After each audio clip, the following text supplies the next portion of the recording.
ಹೊಲಗದ್ದೆಗಳು ಹಸಿರಿನಿಂದ ಕಂಗೊಳಿಸಿದವು. ಬಿಸಿಲೇರಿದ ಹಾಗೆ ಸಸಿಗಳು ಬೆಳೆದು ದೊಡ್ಡವಾದವು. ಇನ್ನು ಪರ್ಜನ್ಯನಿಗಾಗಿ ಪ್ರಾರ್ಥನೆ. ಕಾಶಿನಗರದಲ್ಲಿ ಅಲ್ಲಲ್ಲಿ ಮಳೆ ದೇವರನ್ನ ಕುರಿತು ಪೂಜೆಗಳಾದವು. ಒಂದು ಪಕ್ಷ ತಡ ಆದರೂ ಆಷಾಢದ ಮಳೆ ಬಹು ಜೋರಾಗಿಯೇ ಆರಂಭ ಆಯಿತು. ಶ್ರಾವಣದಲ್ಲಂತೂ ಅದರ ಹಾಡಿಗೆ ಕೊನೆ ಮೊದಲಿರಲಿಲ್ಲ. ಗಂಗಾ ನದಿ ಸ್ನಾನಘಟ್ಟಗಳನ್ನೂ ಮೀರಿ ಹರಿಯಿತು. ಸುಸ್ಮಿತೆಯಾಗಿ ಮೆಲ್ಲನೆ ಹರಿಯುತ್ತಿದ್ದ ಗಂಗೆ ಈಗ ಕೆಂಪು ನೀರಿನ ಮಹಾಕಾಳಿ. ನದಿಯ ನೀರು ದಡ ದಾಟಿ ಊರಿಗೆಲ್ಲಿ ನುಗ್ಗುವುದೋ ಎಂದು ಎಲ್ಲರಿಗೂ ಭೀತಿ. ಪ್ರಳಯ ಆಗುವಾಗ ಮಾತ್ರ ಹಾಗಾಗುತ್ತೆ ಅಂತಾರೆ ಜನ. ಪ್ರಪಂಚದಲ್ಲಿ ಪುಣ್ಯಕ್ಷಯವಾದಾಗ ಜಲಪ್ರಳಯ ಆಗೋದು ನಿಶ್ಚಿತ ಅಂತ ಇನ್ನೊಬ್ಬ. ಅಂಥದ್ದು ಈ ವರ್ಷ ಸಾಧ್ಯ ಇಲ್ಲ ಬಿಡ್ರಿ. ಮಹಾರಾಜ ಅಶ್ವಮೇಧ ಮಾಡಿದ್ದಾನೆ. ಪರ್ಜನ್ಯನಿಗಾಗಿ ಬೇಕಾದ ಹಾಗೆ ಹವಿಸ್ಸು ಅರ್ಪಿತ ಆಗಿದೆ. ಊರಲ್ಲಿ ಹೀಗೆ 100 ಬಗೆಯ ಮಾತುಗಳು. ಒಂದು ಕಡೆ ಅಳುಕು, ಇನ್ನೊಂದು ಕಡೆ ತಮ್ಮನ್ನು ತಾವೇ ಸಾಂತ್ವನಗೊಳಿಸಿಕೊಳ್ಳುವ ಮಾತುಗಳು. ನಗರಕ್ಕೆ ಅಪಾಯ ತಟ್ಟದಿರಲಿ ಎಂದು ಅರಮನೆಯಲ್ಲಿ ವಿಶೇಷ ಪೂಜೆಗಳು. ಮಳೆ ನಿಂತಿತು, ಹಾನಿಯಾಗದೆ ಪೈರು ಕೈಗೆ ಬಂತು. ಹೊಸ ಧಾನ್ಯ ಬಂದಾಗ ಮತ್ತೆ ಸುಗ್ಗಿ. ಕಾರ್ತಿಕ ಬಹುಳ ಪಂಚಮಿಯಂದು ಮಾಧವಿ ಗಂಡು ಕೂಸಿಗೆ ಜನ್ಮ ಇತ್ತಳು. ವಂಶೋದ್ಧಾರಕ ಹುಟ್ಟಿದ ಎಂದು ಮಹಾರಾಣಿ ಅರಮನೆಯಲ್ಲೆಲ್ಲ ಸಿಹಿ ಹಂಚಿದಳು. ದಿವೋದಾಸನ ಆನಂದಕ್ಕೆ ಪಾರವೇ ಇರಲಿಲ್ಲ. ತಾನು ಪುತ್ರ ಕಾಮೇಷ್ಟಿಯಾಗ ಮಾಡಿದ್ದು ಸಾರ್ಥಕ ಆಯಿತು ಎಂದು ಅವನು ಉಬ್ಬಿದ. ಊರಿನಲ್ಲೆಲ್ಲ ಸುದ್ದಿ ಡಂಗ್ರ ಆಯಿತು. ರಾಜಕುಮಾರ ದೀರ್ಘಾಯುಷಿಯಾಗಲಿ ಎಂದು ಸುಮಂಗಲಿಯರು ಬ್ರಾಹ್ಮಣರು ಹರಸಿದರು. ಕಾಶಿನಗರದ ದೇವಸ್ಥಾನಗಳಲ್ಲಿ ವಿಶೇಷ ಪ್ರಾರ್ಥನೆಗಳನ್ನು ಸಲ್ಲಿಸಲಾಯಿತು. ಬ್ರಾಹ್ಮಣರಿಗೆಲ್ಲ ಭೂರಿ ಭೋಜನ, ಹೇರಳ ದಕ್ಷಿಣೆಯೂ ಸಂದಾಯ ಆಯಿತು. ಅರಮನೆಗೆ ನಾಮಕರಣಕ್ಕೋಸ್ಕರ ಹೋಗಿದ್ದಿರಲ್ಲ, ಮಗುವಿಗೆ ಏನೆಂದು ಹೆಸರಿಟ್ರು? ಪ್ರತರ್ಧನ ಅಂತ. ಎಂಥ ಚಲುವಾದ ಹೆಸರು. ಊರಿನ ಪ್ರಜೆಗಳಿಗೆ ಮಕ್ಕಳಾಗಬಹುದು, ಅದರಲ್ಲಿ ವಿಶೇಷ ಏನೂ ಇಲ್ಲ. ಆದರೆ ರಾಜನಿಗೆ ಅಪರೂಪದ ಮಗ ಹುಟ್ಟಿದಾಗ ಕಾಶಿ ರಾಜ್ಯದ ಜನರಿಗೆ ಮಾತನಾಡಲು ಬೇರೆ ವಿಷಯನೇ ಇರಲಿಲ್ಲ. ರಾಜಪುರೋಹಿತರು ದಾನ ದಕ್ಷಿಣೆಗಳ ಗಂಟುಗಳನ್ನು ಕಟ್ಟುತ್ತಾ ದಿವೋದಾಸನಿಗೆ ಹೇಳಿದರು, ಮಗು ತುಂಬ ತೇಜೋವಂತನಾಗ್ತಾನೆ, ತಂದೆಗೆ ಕೀರ್ತಿ ತರುವಂಥ ಮಗ, ನಿಮ್ಮ ವೈರಿಗಳ ಹೊಟ್ಟು ಅಡಗಿಸ್ತಾನೆ. ವಿತಹವ್ಯನನ್ನು ಕೊಲ್ಲುವಂಥ ಮಗ ನಿಜವಾಗಿಯೂ ಹುಟ್ಟಿದ್ನಲ್ಲ, ತನ್ನ ಕನಸು ನನಸಾಯ್ತಲ್ಲ. ದಿವೋದಾಸನಿಗೆ ಸಂಭ್ರಮವೋ ಸಂಭ್ರಮ. ಮಹಾರಾಣಿ ಸತ್ಯವತಿ ಬಾಣಂತಿಯ ಕೊಠಡಿಯ ಪಕ್ಕದ ಕೊಠಡಿಯನ್ನು ತಾನು ಆಕ್ರಮಿಸಿಕೊಂಡಳು. ಮಗುವಿನ ಲಾಲನೆ ಪಾಲನೆಯನ್ನು ಸಂಪೂರ್ಣವಾಗಿ ತಾನೇ ವಹಿಸಿಕೊಂಡ್ಳು. ಮಾಧವಿ ಹಾಸಿಗೆಯ ಮೇಲೆ ಮಲಗಿದ್ದಳು. ಮಗುವಿನ ಆರೈಕೆಯ ಜವಾಬ್ದಾರಿ ಇಲ್ಲದ ಅವಳು ಹಾಯಾಗಿರಬೇಕು. ಆದರೆ ಅವಳ ಮನಸ್ಸಿನ ತುಂಬ ಕಸಿವಿಸಿ. ಮಗುನ ಕರ್ಕೊಂಡು ಬನ್ನಿ, ಹಾಲು ಕೊಡ್ತೀನಿ. ಮಹಾರಾಣಿ ಸತ್ಯವತಿ ದಾಸಿಯೊಡನೆ ಹೇಳಿ ಕಳಿಸಿದಳು, ಪ್ರತರ್ಧನನಿಗೆ ಬೇರೆ ಹಾಲು ಕುಡಿಸಿ ಆಗಿದೆ, ನಿನ್ನ ಹಾಲು ರೂಢಿ ಮಾಡಿ ಆಮೇಲೆ ಬಿಡೋದು ಕಷ್ಟ ಆಗುತ್ತೆ ಅಂತ. ಮಾಧವಿಗೆ ಅದನ್ನು ಕೇಳಿ ಮೈ ಪರಚಿಕೊಳ್ಳುವ ಹಾಗಾಯಿತು. ಹಾಲಿನಿಂದ ಒದ್ದೆ ಆದಸ್ತನ ಬಂಧನವನ್ನು, ಸೀರೆಯನ್ನು ನೋಡುತ್ತಾ ಅವಳ ಕಣ್ಣುಗಳಲ್ಲಿ ನೀರು ತುಂಬಿತ್ತು. ಈ ಹಾಲನ್ನು ಏನು ಮಾಡಲಿ? ಹಾಲು ಹಿಂಗೋಕಾದ್ರೂ ಔಷಧಿ ಕೊಡಿ ಅಂತ ರಾಜವೈದ್ಯರಿಗೆ ಹೇಳು ಎಂದು ಅವಳು ಪ್ರಲಾಪಿಸಿದಳು. ರಾಜವೈದ್ಯರುಗಳು ಕೊಟ್ಟ ಲೇಹ ಕಷಾಯಗಳು ಅವಳ ಮೈಗೆ ಚೇತನವನ್ನು ತುಂಬಿದವು. ಮಾಧವಿ ಎದ್ದು ಕುಳಿತುಕೊಳ್ಳುವ ಹಾಗಾದಳು. ಆದರೆ ಮಾಡಲು ಯಾವ ಕೆಲಸನೂ ಇಲ್ಲ. ಮಗು ಬೆಳಗಿನ ವೇಳೆ ಅತ್ತಾಗ ಅದಕ್ಕೆ ಸ್ನಾನ ಮಾಡಿಸಿ ಕರೆ ತರುತ್ತಿರುವವರೆಂದು ಅವಳಿಗೆ ಗೊತ್ತು. ಒಂದು ದಿನ ತಡೆಯಲಾರದೆ ಅವಳು ಮೇಖಲೆಗೆ ಹೇಳಿದಳು, ಹೋಗು ಮಗುನ ಕರ್ಕೊಂಡು ಬಾ, ಇವತ್ತು ಅವನಿಗೆ ನಾನೇ ಬಟ್ಟೆ ಹಾಕ್ತೀನಿ ಎಂದ್ಲು. ತುಸು ಹೊತ್ತಾದ ಮೇಲೆ ಸತ್ಯವತಿ ಒಳಗೆ ಬಂದಳು. ಮಾಧವಿ, ನಿನ್ನ ಆರೋಗ್ಯ ಅಷ್ಟು ಚೆನ್ನಾಗಿಲ್ಲ ಅಂತ ಹೇಳ್ತಾರೆ ರಾಜವೈದ್ಯರು. ನಾವೆಲ್ಲ ಇದೀವಲ್ಲ ಮಗುನ ನೋಡ್ಕೊಳ್ಳೋಕೆ, ನೀನು ಆಯಾಸ ಮಾಡ್ಕೋಬೇಡ, ವಿಶ್ರಾಂತಿ ತಗೋ. ಮಗುನ ತನಗೆ ಕೊಡೋದಕ್ಕೆ ಇವಳಿಗೆ ಇಷ್ಟ ಇಲ್ಲ, ಅದಕ್ಕೆ ಹೀಗೆ ಜಾಣತನದ ಮಾತನಾಡ್ತಾಳೆ. ವಿಶ್ರಾಂತಿಯಿಂದ ನನಗೆ ಗೆಜ್ಜಲು ಹಿಡಿಯುತ್ತೆ ಅಂತ ಇವಳಿಗೆ ಗೊತ್ತಾಗೋಲ್ವಾ ಎಂದು ಮಾಧವಿಯ ಮನಸ್ಸು ಚೀರಿತು. ನನಗೆ ಗೊತ್ತು ನೀವು ಯಾಕೆ ಬೇಡ ಅಂತೀರಿ ಅಂತ. ಮಗುಗೆ ಇನ್ನೆಷ್ಟು ದಿನ ಬಟ್ಟೆ ಹಾಕ್ತೀನಿ ಹೇಳಿ? ಅಷ್ಟು ಹೇಳಿ ಮಾಧವಿ ಗಳಗಳನೆ ಅಳಲಾರಂಭಿಸಿದಳು. ಸತ್ಯವತಿಗೆ ಏನನಿಸಿತೋ ಏನೋ, ಹೋಗಿ ಮಗುವನ್ನು ಕರೆತಂದು ಮಾಧವಿಯ ಉಡಿಯಲ್ಲಿ ಹಾಕಿದಳು. ಮಾಧವಿ ಅವನನ್ನು ಅಪ್ಪಿ ಮುದ್ದಿಟ್ಟಳು, ಲಲ್ಲೆಗೆರೆದಳು. ಅದನ್ನು ನೋಡುತ್ತಾ ಸತ್ಯವತಿ ತಾನೆಷ್ಟು ಪ್ರೀತಿ ತೋರಿಸಿದ್ರೂ ಮಗುವಿಗೆ ನಿಜವಾದ ತಾಯಿಯ ಪ್ರೇಮಕ್ಕಿಂತ ಹೆಚ್ಚಿನದು ಯಾವುದೂ ಇಲ್ಲ ಎನಿಸಿತು. ಒಂದು ದಿನ ಮೇಖಲಾ ಕೇಳಿದಳು, ಅರಸಿ, ನೀವು ಯಾಕೆ ಹೋಗೋ ಮಾತಾಡ್ತೀರಿ? ನೀವಿಲ್ಲೇ ಇದ್ದು ಬಿಡಬಾರ್ದಾ? ಮಹಾರಾಜರು ಕೊಟ್ಟ ಮಾತಿಗೆ ತಪ್ಪುವವರಲ್ಲ ಮೇಖಲಾ. ನನಗೆಲ್ಲೂ ಸ್ಥಳ ಇಲ್ಲ, ನಾನು ಹೋಗಲೇಬೇಕು. ಅರಸನಿಗೆ ಬೇಕಾದ ಮಗು ಹುಟ್ಟಿತು, ಇನ್ನು ನನ್ನಿಂದ ಆತನಿಗೆ ಯಾವ ಪ್ರಯೋಜನವೂ ಇಲ್ಲ. ಕಬ್ಬಿನ ರಸ ಹೀರ್ಕೊಂಡ್ಮೇಲೆ ಸಿಪ್ಪೆ ಯಾರಿಗೆ ಬೇಕು ಹೇಳು? ಪಕ್ಷಗಳು ಕಳೆದ ಹಾಗೆ ಮಾಧವಿ ಇನ್ನು ಗಾಲವ ಯಾವಾಗ ಬರ್ತಾನೋ ಎಂದು ಕಾದಳು. ಎದುರಿಗಿದ್ದ ಮಗುವಿನೊಡನೆ ಅಪರಿಚಿತಳಂತೆ ವರ್ತಿಸುವುದಕ್ಕಿಂತ ದೂರ ಹೋಗ್ಬಿಡೋದೇ ಲೇಸು ಎಂದ ಯೋಚಿಸಿದ್ಲು. ಮಗುವನ್ನು ನೋಡಲು ಬಂದ ದಿವೋದಾಸ ಮಾಧವಿಯೊಂದಿಗೆ ನುಡಿದ. ಗಾಲವರಿಗೆ ಹೇಳಿ ಕಳಿಸಿದ್ದೀನಿ, ಫಾಲ್ಗುಣದ ಹೊತ್ತಿಗೆ ಅವರು ಬರಬಹುದು. ನೀನು ಮಾಡಿರೋ ಉಪಕಾರಕ್ಕೆ ಪ್ರತ್ಯುಪಕಾರ ಮಾಡೋದು ಹೇಗೆ ಮಾಧವಿ?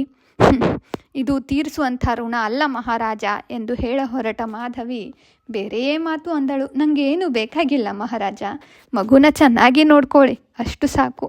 ಗಾಲವ ರಾಜಧಾನಿಗೆ ಆಗಮಿಸಿದ. ಮಹಾರಾಜ ಅವನಿಗೆ ಅರ್ಘ್ಯ ಪ್ಯಾದ್ಯಾದಿಗಳನ್ನು ಮಧುಪರ್ಕವನ್ನು ನೀಡಿ ಸತ್ಕರಿಸಿದ. ಮಗುವನ್ನು ನೋಡಲು ಅಂತಃಪುರಕ್ಕೆ ಕರ್ಕೊಂಬಂದ. ತೇಜಸ್ವಿಯಾದ ಪ್ರತರ್ಧನನನ್ನು ಕಂಡು ಗಾಲವ ಆಶೀರ್ವಚನ ನುಡಿದ. ಕೃಶನಾಗಿದ್ದ ಗಾಲವನನ್ನು ಕಂಡು ಮಾಧವಿಗೆ ಸಿಟ್ಟು ಹೆಡೆಯಾಯಿತು. ಇಷ್ಟು ಕೃಶಾಂಗನಾಗಿದ್ದರೂ ಇವನಿಗೇನು ರೋಗ ಬಡಿಯುವುದಿಲ್ಲವಲ್ಲ ಎಂದುಕೊಂಡಳು.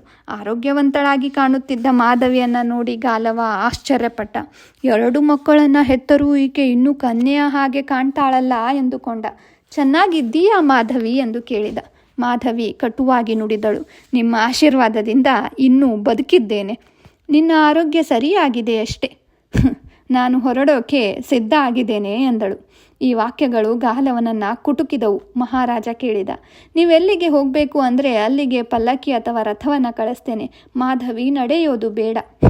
ಯಾವುದೂ ಬೇಡ, ಈ ಮೈಯಲ್ಲಿ ಇನ್ನೂ ಕಸುವಿದೆ ಎಂದು ಕ್ರೋಧದಿಂದ ಮಾಧವಿ ನುಡಿದಳು.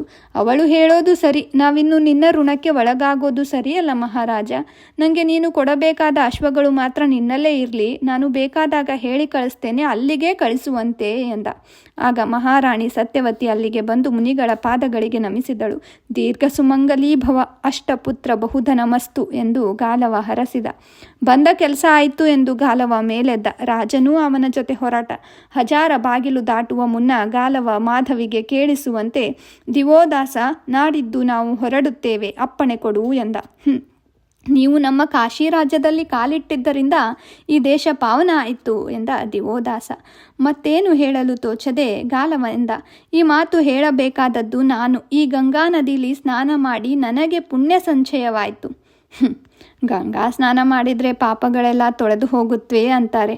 ಅದು ಹೇಗೆ ಮುನಿವರ್ಯ? ದಿನಾನೂ ಈ ನದಿಲಿ ಸ್ನಾನ ಮಾಡೋರೆಲ್ಲ ಪುಣ್ಯವಂತರೇ, ಪಾಪಿಗಳ್ಯಾರೂ ಇಲ್ಲವೇ ಇಲ್ಲಿ ಎಂದುಕೊಂಡಳು ಮಾಧವಿ.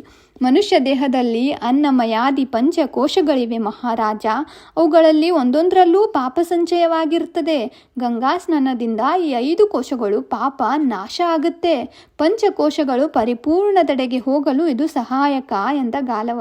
ಹಾಗಾದರೆ ಈ ನದಿಲಿ ಸ್ನಾನ ಮಾಡೋ ಎಲ್ಲ ಜನರಿಗೂ ಏಕಪ್ರಕಾರದ ಪುಣ್ಯ ಲಭ್ಯ ಆಗುತ್ತೆ ಅಂತೀರಾ ಎಂದ. ವಿದ್ಯಾವಂತನು ಮಾಡೋ ಕಾರ್ಯ ವಿದ್ಯಾಹೀನನೂ ಮಾಡೋದಕ್ಕಿಂತ ಶ್ರೇಷ್ಠ. ಆದ್ದರಿಂದ ಪೂರ್ಣತ ಅಧ್ಯಾತ್ಮದೊಡನೆ ಅರಿವಿನೊಡನೆ ಸ್ನಾನ ಮಾಡೋರಿಗೆ ಪುಣ್ಯ ಲಭಿಸುತ್ತೆ, ಎಲ್ಲರಿಗೂ ಅಲ್ಲ ಎಂದ ಗಾಲವ. ರಾಣಿಯು ದಾಸಿಯರು ಮುನಿಯ ವಾಚವನ್ನು ಬೆರಗಾಗಿ ಕೇಳ್ತಾ ನಿಂತಿದ್ರು. ರಾಜನೂ ಅರ್ಥ ಆಯಿತು ಎಂದು ತಲೆ ಆಡಿಸಿದ. ನನ್ನನ್ನು ಅಯ್ಯೋ ಎನಿಸುತ್ತಿರುವ ಈ ಗಾಲವ ಪರಮ ಪಾಪಿಯಲ್ಲವೇ? ಅಥವಾ ನಾನು? ಯಾವ ಹೆತ್ತ ತಾಯಿಯೂ ತನ್ನ ಮಕ್ಕಳನ್ನು ಹೀಗೆ ಬಿಟ್ಟು ಹೋಗೋದಿಲ್ಲ. ನನ್ನ ಪಾಪಕ್ಕೆ ಪ್ರಾಯಶ್ಚಿತ್ತ? ಬಹುಶಃ ನಾವಿಬ್ಬರೂ ಗಂಗಾ ಸ್ನಾನ ಮಾಡಿದ್ರೆ ಪುಣ್ಯ ದೊರೆಯುವುದೇನೋ ಎಂದು ಮಾಧವಿ ಮನದಲ್ಲಿಯೇ ಹಲುಬಿದಳು. ಹೊರಡುವ ದಿನ ಸಂಕಟದ ಪುನರಾವರ್ತನೆ. ದಾಸಿಯರು ಗೊಳೋ ಎಂದು ಅತ್ತರು. ಸತ್ಯವತಿ ಮಗುವನ್ನೆತ್ತುಕೊಂಡು ನಿಂತಿದ್ದಳು. ಮಾಧವಿ ಮಗುವಿನತ್ತ ನೋಡದೆಯೇ ತುಟಿ ಬಿಗಿದುಕೊಂಡು ಗಾಲವನ ಹಿಂದೆ ನಡೆದಳು. ದೋಣಿಯಿಂದ ನದಿ ದಾಟಿ ದಕ್ಷಿಣದ ದಂಡೆಗೆ ಬಂದಾಗ ಅವಳು ಮಾತನಾಡಿದಳು. ನಾನು ಗಂಗಾ ನದಿಲಿ ಸ್ನಾನ ಮಾಡಿ ಬರ್ತೀನಿ. ಬೆಳಗ್ಗೆ ನೀರಿನಲ್ಲಿ ಮುಳುಗಿ ಸಂಧ್ಯಾವಂದನೆ ಮುಂತಾದ ಆಹಿಕಗಳನ್ನು ಮಗ್ಗಿಸಿದ್ದ ಗಾಲವ ದೂರದ ಬಂಡೆಯೊಂದರ ಮೇಲೆ ಕುಳಿತು ಕಣ್ಮುಚ್ಚಿ ಧ್ಯಾನಮಗ್ನನಾದ. ಮಾಧವಿ ನೀರಿಗಿಳಿದಳು. 1 ಮುಳುಗು ಹಾಕಿದಳು. ಸುಖಕ್ಕೆ ಒಗ್ಗಿದ ದೇಹ ಚಳಿ ನೀರು ಕಂಡಾಗ ಮುದುರಿತು. ಆದರೆ ಮತ್ತೆ 2 ಮುಳುಗು ಹಾಕುವಾಗ ಅದೇ ಹಿತ ಎನಿಸಿತು. ಒದ್ದೆ ನಾರುಡಿಗೆ ಬಿಚ್ಚಿ ಇನ್ನೊಂದನ್ನು ಉಟ್ಟಳು. ಒದ್ದೆ ಆದುದನ್ನು ಮರಳಿನುದ್ದಕ್ಕೂ ಹಾಸಿ ಒಣಗಿಸಿದಳು. ಮರಳಿನಲ್ಲಿ ಕುಳಿತು ಆಚೆ ದಂಡೆಯಲ್ಲಿದ್ದ ಕಾಶಿನಗರವನ್ನೇ ಮ್ಲಾನವದನೆಯಾಗಿ ದಿಟ್ಟಿಸಿದಳು. ಅವರು ಗಂಗಾ ನದಿಯ ದಂಡೆಯಲ್ಲಿ ಪಶ್ಚಿಮಾಭಿಮುಖವಾಗಿ ನಡೆದರು. ನದಿಯ ಸುಳಿಗಳೂ ಅಲೆಗಳೂ ಮನೋಹರವಾಗಿದ್ದವು. ಬಿಳುಪಾದ ನೊರೆಯಿಂದ ಕೂಡಿದ ಗಂಗೆ ಮಹಾಶ್ವೇತೆ. ಒಂದು ಕಡೆ ಸ್ಥಿಮಿತ ಗಂಭೀರ ಗತಿಯಾದರೆ ಇನ್ನೊಂದು ಕಡೆ ಶೀಘ್ರಗತಿಯ ಚಲನೆ. ಒಮ್ಮೆ ಗಂಭೀರ ಧ್ವನಿ, ಬಂಡೆಗಳ ಅಡ್ಡ ಬಂದಾಗ ಭಯಂಕರ ಘೋಷ. ಅಲ್ಲಲ್ಲಿ ಸ್ನಾನಘಟ್ಟಗಳಲ್ಲಿ ಜನರು, ಮರಳು ದಿಣ್ಣೆಗಳಲ್ಲಿ ಹಂಸಕ ಅರಂಡವ ಪಕ್ಷಿಗಳು. ಗಾಲವ ದಂಡೆ ಬಿಟ್ಟು ಅರಣ್ಯದೊಳ ಹೊಕ್ಕ. ಕಾಡು ದಟ್ಟವಾಗತೊಡಗಿತು. ಮಾವು, ಪಗಡೆ, ಪಾಟಲ, ಶೋಕವೃಕ್ಷಗಳು ಒತ್ತಾಗಿ ಬೆಳೆದಿದ್ದವು. ಮುಳ್ಳು ಪೊದರುಗಳು ಎದುರಿಗೆ ಹಾರಾಡುವ ಮಿಡತೆ ಮತ್ತು ಕಾಡು ನೊಣಗಳು ಅವುಗಳನ್ನು ಕಾಡಿದವು. ಮೌನಗತಿಯಿಂದ ನಡೆಯುತ್ತಿದ್ದ ಮಾಧವಿಯನ್ನ ಕುರಿತು ಗಾಲವನೆಂದ, ನಿಂಗೆ ನನ್ನ ಮೇಲೆ ತುಂಬ ಕೋಪ ಬಂದಿರಬಹುದು, ಆದರೆ ಏನು ಮಾಡಲಿ, ನಾನು ಅಸಹಾಯಕ. ಮಾಧವಿ ಮಾರುತ್ತರಿಸಲಿಲ್ಲ. ಆತನೇ ಮುಂದುವರೆದ, ಗುರುದಕ್ಷಿಣೆ ಕೊಡೋದೊಂದೇ ಈಗ ನನ್ನ ಜೀವನದ ಧ್ಯೇಯ, ಅದು ಮುಗಿಯೋವರೆಗೂ. ನಿಮ್ಮ ಧ್ಯೇಯಕ್ಕಾಗಿ ಕಷ್ಟಪಡ್ತಾ ಇರೋರು ನೀವಲ್ಲ, ನಾನು. ಆ ಯೋಚನೆ ಇದೆಯಾ ನಿಮಗೆ? ಧ್ಯೇಯದ ಮುಂದೆ ನನ್ನ ಅಥವಾ ಇನ್ನೊಬ್ಬರ ಕಷ್ಟಗಳು ಗೌಣ. ಹೃದಯವಿಲ್ಲದ ಈ ಮುನಿಯ ಮುಂದೆ ಯಾವ ಮಾತು ಆಡಿದ್ರೂ ಅದು ವ್ಯರ್ಥ ಎಂದುಕೊಂಡು ಮಾಧವಿ ಸುಮ್ಮನಾದಳು. ಗಾಲವನ ಬಗ್ಗೆ ದ್ವೇಷ ಬೆಳೆಯುತ್ತಲೇ ಹೋಯಿತು. ಅವರು ಯಾಂತ್ರಿಕವಾಗಿ ಹಸಿವಾದಾಗ ಗೆಡ್ಡೆ ಗೆಣಸು ಹಣ್ಣು ಹಂಪಲು ತಿಂದರು, ನೀರು ಕುಡಿದರು. ಮತ್ತೆ ಪಯಣ. ಹಗಲುಗಳು ಕಳೆದವು, ಇರುಳುಗಳು ಮುನ್ನಡೆದವು. ಕಡೆಗೊಮ್ಮೆ ಆಶ್ರಮವೊಂದು ಸಿಕ್ಕಿತು. ಋಷಿಯೂ ಋಷಿ ಪತ್ನಿಯೂ ಅತಿಥಿಗಳನ್ನು ಆದರದಿಂದ ಸ್ವಾಗತಿಸಿದರು. ಗುರುಕುಲದಲ್ಲಿದ್ದ ಶಿಷ್ಯರಿಗೂ ಮಾಧವಿಯನ್ನ ನೋಡಿ ಕುತೂಹಲ. ಗಾಲವನೂ ಋಷಿಯೂ ಜಿಜ್ಞಾಸೆಗಳನ್ನು ನಡೆಸಿದಾಗ ಋಷಿ ಪತ್ನಿ ಮಾಧವಿಯ ಚರಿತ್ರೆಯನ್ನೆಲ್ಲ ಕೇಳಿ ಮರುಕಗೊಂಡಳು. ದೈವಚಿತ್ತ, ಏನು ಮಾಡೋದು, ಪಡೆದು ಬಂದಿದ್ದನ್ನು ಅನುಭವಿಸಲೇಬೇಕು ಎಂಬ ವೇದಾಂತದ ಮಾತನ್ನಾಡಿದಳು. ಮಾರ್ಗಾಯಾಸ ಪರಿಹಾರಕ್ಕೆಂದು 2-3 ದಿನ ಅವರು ಆಶ್ರಮದಲ್ಲೇ ಬೀಡು ಬಿಟ್ಟರು. ಆ ವಾಸ್ತವ್ಯ ದೈಹಿಕವಾಗಿ ಮಾಧವಿಗೆ ತುಂಬ ನೆರವಾಯಿತು. ಒಂದು ದಿನ ಋಷಿ ವಟವೃಕ್ಷದ ಕೆಳಗೆ ತನ್ನ ಶಿಷ್ಯರಿಗೆ ಬೋಧಿಸುತ್ತಿದ್ದುದನ್ನು ಕೇಳುತ್ತಾ ಮಾಧವಿಯೂ ಋಷಿ ಪತ್ನಿಯೂ ಆಶ್ರಮದ ಬಾಗಿಲಲ್ಲಿ ಕುಳಿತಿದ್ದರು. ಧರ್ಮ ಎಂದರೆ ಶಿಷ್ಯನೊಬ್ಬನ ಪ್ರಶ್ನೆ. ಜನರನ್ನು ನೀತಿ ಸಂಹಿತೆಯಲ್ಲಿ ಬಂಧಿಸೋದು ಧರ್ಮ. ಆಯಾ ವರ್ಣಗಳವರಿಗೆ ನಿಶ್ಚಯವಾಗಿರತಕ್ಕಂಥ ವೃತ್ತಿ ಧರ್ಮವನ್ನು ಪಾಲಿಸೋದೇ ಮುಖ್ಯ. ಆದ್ದರಿಂದ ಬೇರೆ ಬೇರೆ ಜನರಿಗೆ ಬೇರೆ ಬೇರೆ ಧರ್ಮದ ಕಟ್ಟುಗಳಿರ್ತವೆ. ಪ್ರಜೆಗೆ ರಾಜಾಜ್ಞೆ ಪಾಲಿಸೋದೇ ಧರ್ಮ, ರಾಜನಿಗೆ ಪ್ರಜಾಪಾಲನೆಯೇ ಧರ್ಮ. ಭೋಗ ವಿಚಾರ, ಯೋಗ ವಿಚಾರಗಳೆರಡೂ ಅವನು ತಿಳಿದಿರಬೇಕಾದಂಥವು. ಮಾತು, ಮೌನವು ರಾಜನಲ್ಲಿರಬೇಕು. ರಾಜ ಗುರುವಿಗೆ ಸೇವಕ, ಧಾರ್ಮಿಕರಿಗೆ ಬಂಧು, ಕದನಕ್ಕೆ ಕಡುಗಲಿ, ಪ್ರಜೆಗಳಿಗೆ ಪರಿವಾರದವರಿಗೆ ಹಿತನಾಗಿರೋದು. ಇವೆಲ್ಲ ಅವನು ಪಾಲಿಸಬೇಕಾದ ಧರ್ಮಗಳು. ಎಲ್ಲ ರಾಜರೂ ಈ ಎಲ್ಲ ಧರ್ಮ ಸಂಹಿತೆಯನ್ನು ಪಾಲಿಸ್ತಾರಾ ಗುರುಗಳೇ? ಪಾಲಿಸಬೇಕು. ಪಾಲಿಸದಿದ್ದರೂ ಆತನಿಗೆ ಕ್ಷಮೆಯುಂಟು. ಯಾಕಂದರೆ ಅವನು ಪ್ರಜಾಪತಿ, ಅವನ ಜವಾಬ್ದಾರಿ ಹೆಚ್ಚು. ಮುನಿಗಳಲ್ಲಿ ಧರ್ಮ ಸಂಹಿತೆ. ಋಷಿಗಳು ಪ್ರತ್ಯಕ್ಷವಾಗಿ ಅಲ್ಲದಿದ್ದರೂ ಪರೋಕ್ಷವಾಗಿ ಜನಹಿತಕ್ಕೆ, ಲೋಕ ಕಲ್ಯಾಣಕ್ಕೆ ನೆರವಾಗ್ತಾರೆ. ಅವರು ತಪ್ಪು ಮಾಡಿದ್ರೂ ರಾಜನಂತೆಯೇ ಕ್ಷಮಾರ್ಹರು. ರಾಜರಿಗೂ ಪ್ರಜೆಗಳಿಗೂ ಈ ಭೇದ ಯಾಕೆ? ಈ ಸಂಹಿತೆಗಳು ಕಾಲಕಾಲಕ್ಕೆ ಬದಲಾಗೋದು ಬೇಡವೇ? ಮುಂದಿನ ವಾಕ್ಯಗಳು ಮಾಧವಿಯ ಕಿವಿಯ ಮೇಲೆ ಬೀಳಲಿಲ್ಲ.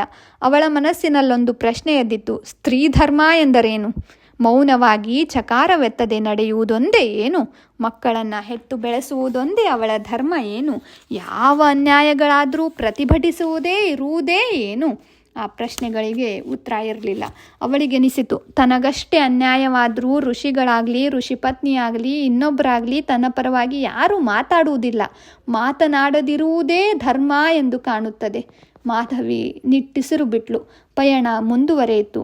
5 ಯೋಜನ ದೂರವಾದ ಮೇಲೆ ಸಣ್ಣ ಊರೊಂದು ಸಿಕ್ಕಿತು. ಇದು ಕೌಸಲ ದೇಶ ಎಂದು ದಾರಿಗರು. ಆ ಊರಿನ ರಾಜ ಗಾಲವನನ್ನ, ಮಾಧವಿಯನ್ನ ಗೌರವದಿಂದ ಬರಮಾಡಿಕೊಂಡ. ನಮ್ಮದು ಸಣ್ಣ ದೇಶ. ನನ್ನ ಹತ್ರ 50 ಕುದುರೆ ಮಾತ್ರ ಇವೆ. ಇಲ್ಲಿಂದ 5 ಯೋಜನ ಪಶ್ಚಿಮಕ್ಕೆ ಹೋದರೆ ಗುಡ್ಡಗಾಡು ಪ್ರದೇಶ ಬರುತ್ತೆ. ಅದರಾಚೆಗೆ ಭೋಜ ದೇಶಾಧಿಪತಿ ಉಶೀನರನಿದ್ದಾನೆ. ಆತ ಬಲಾಢ್ಯ. ಅವನ ಹತ್ರ ಹೋದರೆ ನಿಮ್ಮ ಇಷ್ಟಾರ್ಥ ಸಿದ್ಧಿಸುತ್ತೆ. ನಾವು ಸಿರಿವಂತರಲ್ಲ, ಆದರೂ ನೀವು ನಮ್ಮ ಆತಿಥ್ಯವನ್ನು ಸ್ವೀಕರಿಸಿ ಮುಂದೆ ಹೋಗಬೇಕು ಎಂದು ರಾಜ ಗಾಲವನಲ್ಲಿ ಭಿನ್ನವಿಸಿದ.